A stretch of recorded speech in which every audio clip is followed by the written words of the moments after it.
ಅಧ್ಯಕ್ಷರಾಗಿ ಈ ಪಕ್ಷವನ್ನು ಇವತ್ತು 7 ವರ್ಷ ತುಂಬುವ ರೀತಿ ಈಗ ದೀಪಕ್ ಅವರು ಅಧ್ಯಕ್ಷರಾಗಿ ವಹಿಸಿಕೊಂಡು ಈ ಪಕ್ಷವನ್ನು ಮುನ್ನಡೆಸ್ತಾ ಇರೋದು, ಮತ್ತು ಜೊತೆಗೆ ಅನೇಕ ಎಲ್ಲ ಉಪಾಧ್ಯಕ್ಷರು ಜಿಲ್ಲಾಧ್ಯಕ್ಷರು ಮುನ್ನಡೆಸ್ತಿರುವಂಥ ಈ ಕೆಲಸ ನಿಜಕ್ಕೂ ಖುಷಿ ಕೊಡುತ್ತೆ.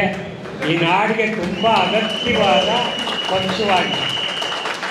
7 ವರ್ಷಗಳನ್ನು ಒಂದು ಪಕ್ಷ ಕಟ್ಟಿ ಸಂಸದಿದೆಯಲ್ಲ, ಅದು ಸಾಧಾರಣವಾದ ಕೆಲಸ ಅಲ್ಲ.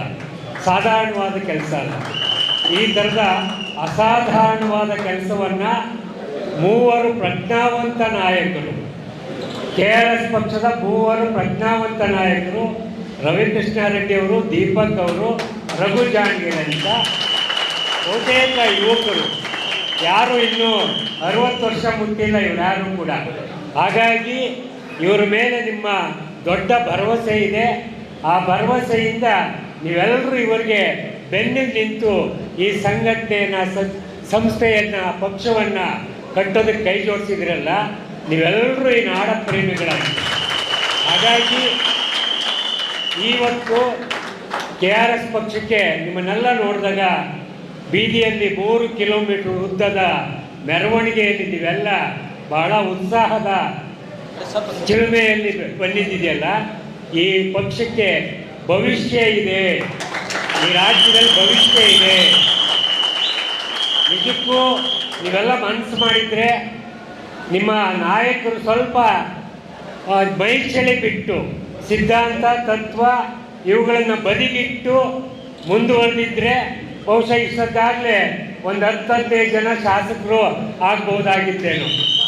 ಆದರೆ ನಿಮ್ಮನ್ನೆಲ್ಲ ಅವರು ತತ್ವ ಸಿದ್ಧಾಂತಗಳಿಗೆ ಬದ್ಧರಾಗುವ ರೀತಿಯಲ್ಲಿ ಕಟ್ಟಾಕಿರೋದಿದೆಯಲ್ಲ, ಅದು ನಿಜವಾಗಿ ಇವತ್ತಿನ ಈ ಪಕ್ಷದ ಮೂಲ ಅಡಿಪಾಯ. ನಾನು ಆಗಲೇ ನಮ್ಮ ಗೆಳೆಯರಿಗೆ ಹೇಳಿದೆ, ಪಕ್ಷ ಹೇಗೆ ಮುನ್ನಡಿಬೋದು, ಪಕ್ಷ ಸಿದ್ಧಾಂತ ಮತ್ತು ತತ್ವವನ್ನು ಜೊತೆಯಲ್ಲಿಟ್ಕೊಂಡು ಅದನ್ನು ಕಾಪಾಡಿಕೊಂಡು ಕೂಡ ಬೇರೆ ಕೆಲಸ ಮಾಡುವ ಸಾಧ್ಯತೆಗಳಿದ್ದಾವೆ. ಅದು ನಿಮ್ಮ ಪಕ್ಷಕ್ಕೆ ಜನಪ್ರಿಯತೆಯನ್ನು ತಂದುಕೊಡುತ್ತೆ, ಕೀರ್ತಿಯನ್ನು ತಂದುಕೊಡುತ್ತೆ. ಅದು ಮುಂದಿನ ದಿನಗಳಲ್ಲಿ, ಮುಂದಿನ ಚುನಾವಣೆಯಲ್ಲೂ ಕೂಡ ಅದು ಬಹಳ ಉಪಯೋಗಕ್ಕೆ ಬರುತ್ತೆ ಅನ್ನುವ ಕಿವಿ ಮಾತನ್ನು ಕೂಡ ಹೇಳಿದೆ. ಹಾಗಾಗಿ ನೀವ್ಯಾರೂ ನಿರಾಶರಾಗಬೇಕಾಗಿಲ್ಲ. ನಿಮ್ಮ ಕೆಲವು ಯುವ ಮಿತ್ರರನ್ನು ನಾನು ನೋಡಿದೆ, ಇನ್ನೂ ಅವರು 18 ವರ್ಷ ತುಂಬಿಲ್ಲದ ಯುವಕರಿದ್ದಾರೆ, ಮತ್ತು ಭಾಳ ದೊಡ್ಡ ಯುವಶಕ್ತಿ ಇದೆ, ಮಧ್ಯಮ ವಯಸ್ಕರು. ಇಲ್ಲಿ ಒಬ್ಬರು ವೇದಿಕೆಯಲ್ಲಿ 60 ವರ್ಷ ದಾಟಿದ ಹಿರಿಯರು ಇದ್ದಾರೆ ಅಂತ ನಮಗೆ ರವಿಕೃಷ್ಣ ರೆಡ್ಡಿ ಅವರು ಹೇಳಿದ್ರು. ಹಾಗಾಗಿ ನಮ್ಮ ಗುರುಮೂರ್ತಿಯವರು, ಮೈಸೂರಿನಿಂದ ಬಂದಿರುವ ಗುರುಮೂರ್ತಿಯವರು, ಅದಕ್ಕೆ ಹೊರತಾಗಿ ಬಹುತೇಕ ನೀವೆಲ್ಲರೂ ಭಾಳ ಶಕ್ತಿವಂತರಿದ್ದೀರಿ, ಆಯಸ್ಸು ಆರೋಗ್ಯವನ್ನು ಇಟ್ಕೊಂಡಿರೋರಿದ್ದೀರಿ, ಕಾಪಾಡ್ಕೊಂಡಿರೋರಿದ್ದೀರಿ. ನೀವೆಲ್ಲರೂ ಈ ನಾಡಿನ ಮುಂದಿನ ದಿನದ ಭಾಳ ದೊಡ್ಡ ಶಕ್ತಿ ಆಗಬೇಕಾಗಿದೆ. ಭಾಳ ದೊಡ್ಡ ಶಕ್ತಿ ಗೊತ್ತಲ್ಲ ನಿಮಗೆ. ರಾಜಕಾರಣ ಹಾಳಾಗೋಗಿದೆ, ಪ್ರಾಮಾಣಿಕತೆಯನ್ನು ಬಿಟ್ಟವ್ರೆ, ಮತ್ತೆ ಶುದ್ಧ ಹಸ್ತ ಇಲ್ಲವೇ ಇಲ್ಲ, ಮತ್ತೆ ಲೂಟಿ ಕಾರ್ಯ ಇದೆಯಲ್ಲ ಭಾಳ ವ್ಯವಸ್ಥಿತವಾಗಿ ನಡ್ಕೊಂಡು ಹೋಗ್ತಾ ಇದೆ. ಯಾವ ಕಚೇರಿಯ ಬಹುತೇಕ ಅಧಿಕಾರಿಗಳು ನೌಕರರು ರೈತರನ್ನ, ಬಡವರನ್ನ, ದಲಿತರನ್ನ, ಮಹಿಳೆಯರನ್ನ, ಕಾರ್ಮಿಕರನ್ನ ಸುಲಿಗೆ ಮಾಡೋದಕ್ಕೆ ಸಿದ್ಧ ಆಗ್ಯವ್ರೆ. ಇಂಥ ವಿಷಮ ವಾತಾವರಣದ ಮಧ್ಯೆ ತತ್ವ ಸಿದ್ಧಾಂತಕ್ಕೆ ಬದ್ಧರಾಗಿ ಪಕ್ಷವನ್ನು ಕಟ್ಟೋದಿದೆಯಲ್ಲ, ಅದು ಬಹಳ ದೊಡ್ಡ ಸಾಹಸದ ಕೆಲಸ. ಅಂಥ ಸಾಹಸದ ಕೆಲಸವನ್ನು ಬಹಳ ನೀಟಾಗಿ ಈ 6 ವರ್ಷ 7 ವರ್ಷ ಮುನ್ನಡೆಸ್ಕೊ ಬಂದಿದ್ದೀರಲ್ಲ, ಇನ್ನು 7 ವರ್ಷದಲ್ಲಿ ಬಹುಶಃ ನನಗೆ ಅನಿಸುತ್ತೆ, ಕನಸು ಕಟ್ತಾ ಇದ್ದೀನಿ, ನೀವೆಲ್ಲರೂ ವಿಧಾನಸೌಧ ಮೆಟ್ಟಲುಗಳ ಮೇಲೆ, ವಿಧಾನಸೌಧ ವಿಧಾನ ಮಂಡಲದಲ್ಲಿ ನೀವೆಲ್ಲರೂ ಪ್ರವೇಶ ಮಾಡಬೇಕಾಗಿದೆ.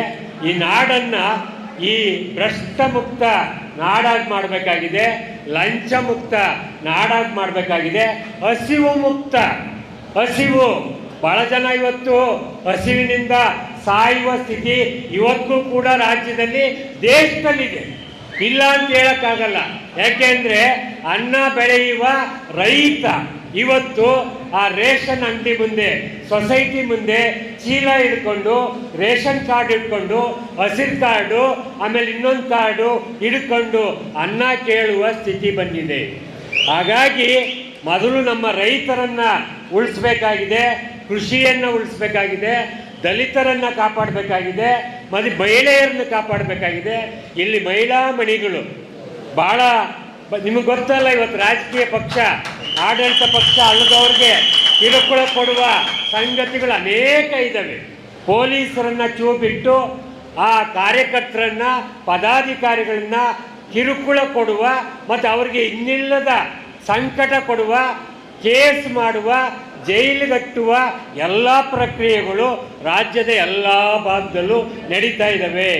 ಇವೆಲ್ಲವನ್ನು ನಾವು ಕಂಡಿದ್ದೀವಿ, ಜೈಲನ್ನು ಕಂಡಿದ್ದೀವಿ, ಕೇಸ್ ಹಾಕ್ಸ್ಕೊಂಡಿದ್ದೀವಿ, ಕೋರ್ಟ್ಗೆ ಅಲ್ದಿದ್ದೀವಿ, ಮತ್ತು ಎಲ್ಲ ಥರದ ಕಷ್ಟವನ್ನು ಅನುಭವಿಸಿರುವ ನನಗೆ ನಿಮ್ಮನ್ನೆಲ್ಲ ಕಂಡಾಗ, ನಿಮ್ಮ ಮಕ್ಕಳನ್ನು ಕಂಡಾಗ ಈ ನಾಡಿಗೊಂದು ದೊಡ್ಡ ಭವಿಷ್ಯ ಇದೆ,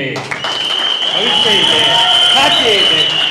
ಆ ಸಾಧ್ಯವನ್ನು ನಾವು ತಪಸ್ಸಿನ ರೀತಿಯಲ್ಲಿ, ತಪಸ್ಸು 7 ವರ್ಷ ತಪಸ್ಸಾಗಿದೆ, ಇನ್ನೂ ತಪಸ್ಸು ಮಾಡೋದು ಬೇಡ, ಸೆಟತ್ ನಿಲ್ಲಬೇಕಾಗಿದೆ. ಕಾರ್ಯಕರ್ತರು ಗುಂಡುಗಳಿಗೆ, ಪೊಲೀಸ್ ಲಾಠಿಗೆ, ಮೊಕದ್ದಮೆಗೆ ಅಥವಾ ಜೈಲಿಗೆ ಯಾರೂ ಅಂಜಬೇಕಾದ ಅಗತ್ಯ ಇಲ್ಲ. ಯಾಕೆ ಅಂದರೆ ನಮಗೂ ಕಾನೂನು ಗೊತ್ತಿದೆ, ನಮಗೂ ಪೊಲೀಸ್ ಏನು ಅಂತ ಗೊತ್ತಿದೆ, ಪೊಲೀಸ್ ವ್ಯವಸ್ಥೆಯಲ್ಲಿರುವ IPC ಸೆಕ್ಷನ್ಗಳು ಏನು ಅಂತ ಗೊತ್ತಿದೆ. ನಮ್ಮ ಪರವಾಗೂ ಕೂಡ ವಕೀಲರಿದ್ದಾರೆ, ನಮ್ಮ ಪರವಾಗೂ ಕೂಡ ಜನ ಇದ್ದಾರೆ, ಈ ನಾಡಿನ ಜನ ಇದ್ದಾರೆ. ಅಮಾಯಕರು ಕೋಟಿ ಜನ ಈಗಲೂ ಧೈರ್ಯ ಮಾಡಿಲ್ಲ.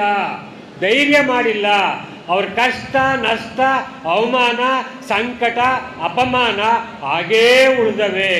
ಅವರೆಲ್ಲರೂ ನಿಮ್ಮ ಜೊತೆಗೆ, ನಿಮ್ಮ ಬೆನ್ನಿಗೆ ನಿಂತುಕೊಳ್ಳುವ ಕಾಲ ಸನ್ನಿಹಿತವಾಗಿದೆ ಅನ್ನುವ ಮಾತನ್ನು ಹೇಳ್ತಾ ನಾನು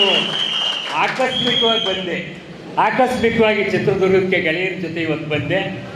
ಯಾಕೆ ಅಂದರೆ ನನಗೆ ಸಾಹಿತಿಗಳು, ಚಿಂತಕರು, ಹೋರಾಟಗಾರರು, ಕಲಾವಿದರು ಎಲ್ಲರೂ ಸೇರಿ ಮುಂದೆ ನಡೆಯುವ ಕನ್ನಡ ಸಾಹಿತ್ಯ ಪರಿಷತ್ತಿನ ಅಭ್ಯರ್ಥಿ ಆಗಬೇಕು ಅನ್ನುವ ಒಮ್ಮತದಿಂದ ನನ್ನನ್ನು ಆಯ್ಕೆ ಮಾಡವ್ರೆ. ಆ ಪ್ರಕ್ರಿಯೆಯಲ್ಲಿ ಭಾಗವಹಿಸಬೇಕು ಅಂತ ನಾನು ಇವತ್ತು ಈ ಕೋಟೆ ನಾಡಿಗೆ ಪ್ರವೇಶ ಮಾಡಿದೆ. ಮೊದಲನೇ ಪ್ರಚಾರದ ಪ್ರವೇಶ ಕೋಟೆ ನಾಡಿಗೆ. ಅಲ್ಲಿ ನಿಮ್ಮನ್ನೆಲ್ಲ ನೋಡಿ ಭಾಳ ಖುಷಿಯಾಯಿತು. ನಾನು 80-90ರ ದಶಕದಲ್ಲಿ 2000ವರೆಗೂ ಭಾಳ ಸಕ್ರಿಯವಾಗಿ ಭಾಳ ದೊಡ್ಡ ಸಂಘಟನೆಗಳನ್ನೆಲ್ಲ ಕಟ್ಟಿ ನನಗೆ ಸ್ವಲ್ಪ ವಿರಾಮ ಬೇಕು ಅಂತ ಅವರೇ ಬಯಸಿದ್ರು ಅಥವಾ ಅವ್ರ ಸ್ವಾರ್ಥ ಆ ಕೆಲಸ ಮಾಡ್ತೋ ಅಂತೂ ನಾನು 2001ರಿಂದ ಬಿಡುವು ಮಾಡಿಕೊಂಡು ಬರವಣಿಗೆಯಲ್ಲಿ ಸುಮಾರು 40 ಕೃತಿಗಳನ್ನು ಬರೆದು ನಾನಿವತ್ತು ನಿಮ್ಮ ಮುಂದೆ ನಿಂತಿದ್ದೀನಿ. ಹಾಗಾಗಿ ದಯಮಾಡಿ ಯಾರು ಕೂಡ ಅಂಜುವ, ಅಳುಕುವ, ಮುಲಾಜ್ ನೋಡುವ, ಈ ನಾಡು ಕಟ್ಟುವ ಅಂತ ಕೆಲಸದಲ್ಲಿ, ಈ ನಾಡಿಗೆ ಒಂದು ದಿಕ್ಕು ದೆಸೆಯನ್ನು ತೋರಿಸುವ ವಿಚಾರದಲ್ಲಿ ಯಾರು ಭಯ ಪಡಬೇಕಾಗಿಲ್ಲ. ನೀವೆಲ್ಲರೂ ಈ ನಾಡ ಮಕ್ಕಳು ಹಕ್ಕನ್ನು ಉಳ್ಳವರಾಗಿದ್ದೀರಿ.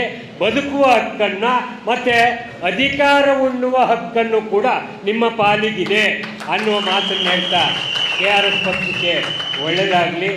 ನನಗೆ ಕರೆದು ಪ್ರೀತಿಯಿಂದ ನೀವು ಮಾತಾಡಿ, ಪರವಾಗಿಲ್ಲ, ವೇದಿಕೆ ಇದು ನಿಮ್ಮದೇ ವೇದಿಕೆ, ಕನ್ನಡ ನಾಡಪರ ವೇದಿಕೆ. ಮತ್ತು ನೀವೆಲ್ಲ KRS ಪಕ್ಷ ಅಂದರೆ ಯಾರು ಕೂಡ ಒಂದು ಬರೀ ರಾಜಕೀಯ ಪಕ್ಷ ಅಂತ ಯಾರೂ ಹೇಳಲ್ಲ. ನಾಡಪರವಾದ ಹೋರಾಟದ ಪಕ್ಷ ಅನ್ನೋದು ಈಗಾಗಲೇ ಸಾಬೀತಾಗಿದೆ, ಜನರಿಗೆ ಅರ್ಥ ಆಗಿದೆ ಅನ್ನೋ ಮಾತನ್ನು ಹೇಳ್ತಾ ನಿಮಗೆಲ್ರಿಗೂ ಒಳ್ಳೆಯದಾಗಲಿ. KRS ಪಕ್ಷ ಭವಿಷ್ಯದಲ್ಲಿ ಉಜ್ವಲವಾಗಿ ಬೆಳೀಲಿ ಅನ್ನುವ ಆಶಯವನ್ನು ವ್ಯಕ್ತಪಡಿಸಿ ನನ್ನ ಮಾತುಗಳನ್ನು ಮುಗಿಸ್ತೀನಿ. ನಮಸ್ಕಾರ.